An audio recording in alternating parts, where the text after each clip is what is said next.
പ്ലാവിലക്കഞ്ഞി. കുട്ടനാട്ടിലെ വൻകിട ജന്മിമാരുടെയും മുതലാളിമാരുടെയും അടിയാന്മാരായി ജീവിതം മുന്നോട്ട് നീക്കിയ പുലയരുടെയും പറയരുടെയും ജീവിത അനുഭവങ്ങളാണ് പ്രശസ്ത കഥാകാരനായ തകഴി ശിവശങ്കരപ്പിള്ളയുടെ രണ്ടിടങ്ങഴി എന്ന നോവലിന് ആധാരം. കുട്ടനാടിൻ്റെ രാഷ്ട്രീയ കാർഷിക പശ്ചാത്തലങ്ങൾ, വൈവിധ്യമാർന്ന മനുഷ്യജീവിതങ്ങളെ, അവയുടെ ദൈനംദിന നിലനിൽപ്പിൻ്റെ സംഘർഷങ്ങളെ തുറന്നു കാണിക്കുകയാണ് ഈ നോവൽ. കഥാപാത്രങ്ങൾ കടന്നുപോകുന്ന ജീവിത സാഹചര്യങ്ങൾ, ചൂഷണങ്ങൾ എന്നിവ ജാതി വർഗ സങ്കീർണതകളുടെ ഭീകരരൂപങ്ങൾ വെളിപ്പെടുത്തുന്നു. കുട്ടനാടിൻ്റെ കഥാകാരൻ എന്നാണ് തകഴിയെ വിശേഷിപ്പിക്കുന്നത്. കുട്ടനാടൻ കർഷകരുടെ ജീവിത പ്രശ്നങ്ങളാണ് തകഴി തൻ്റെ കൃതികളിൽ ആവിഷ്കരിക്കുന്നത്. കുട്ടനാടിൻ്റെ ഹൃദയഭൂമിയായ തകഴിയാണ് രണ്ടിടങ്ങഴിയുടെ പശ്ചാത്തലം. കോരൻ, ചാത്തൻ, ചിരുത തുടങ്ങിയവരാണ് ഈ നോവലിലെ കേന്ദ്ര കഥാപാത്രങ്ങൾ. കാളിപ്പറയൻ്റെ മകൾ ചിരുതയെ കല്യാണം കഴിക്കാൻ കോരനും ചാത്തനും മത്സരിക്കുന്നിടത്ത് വെച്ചാണ് ഈ നോവൽ ആരംഭിക്കുന്നത്. സുന്ദരിയായ ചിരുതയെ കാളിപ്പറയൻ വലിയ ഒരു തുക പെൺപണമായി നൽകുന്ന ആൾക്ക് കല്യാണം കഴിച്ചു കൊടുക്കാൻ തീരുമാനിക്കുന്നു. ചാത്തന് ആ തുക കൊടുക്കാനായില്ല.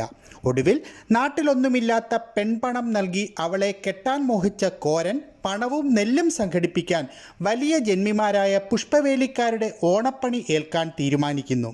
അങ്ങനെ പണം മുൻകൂറായി വാങ്ങി ചിരുതയെ വിവാഹം കഴിക്കുന്നു. എന്നാൽ കോരൻ്റെ അച്ഛൻ വെളുത്ത തങ്ങളുടെ പഴയ വലിയ തമ്പുരാനോട് അനുവാദം വാങ്ങാൻ പറയുന്നുണ്ട്.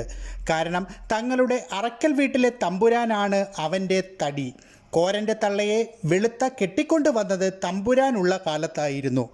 ആ അടിയന്തരത്തിൻ്റെ എല്ലാ ചെലവും വഹിച്ചത് തമ്പുരാനായിരുന്നു.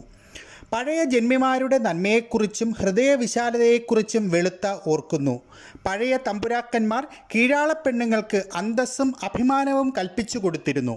പണ്ടത്തെ തമ്പുരാക്കന്മാർ ഒരു മോശമായ നോട്ടം കൊണ്ടുപോലും പുലയപ്പെണ്ണുങ്ങളെയും പറയപ്പെണ്ണുങ്ങളെയും കളങ്കപ്പെടുത്തിയിരുന്നില്ല.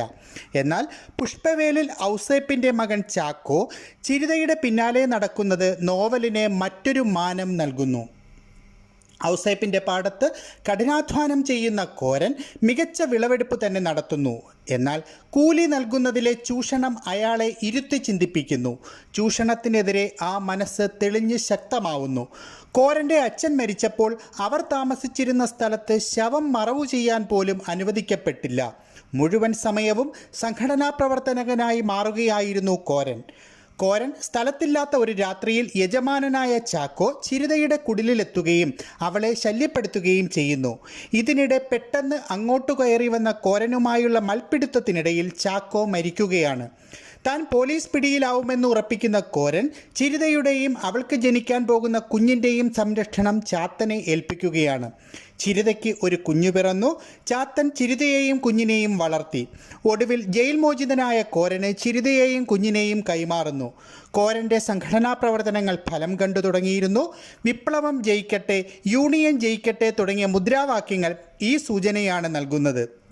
കോരൻ്റെ മകൻ വെളുത്തയും കൈ ചുരുട്ടി ഉയർത്തി വിളിച്ചു, കൃഷിഭൂമി കർഷകർക്ക്.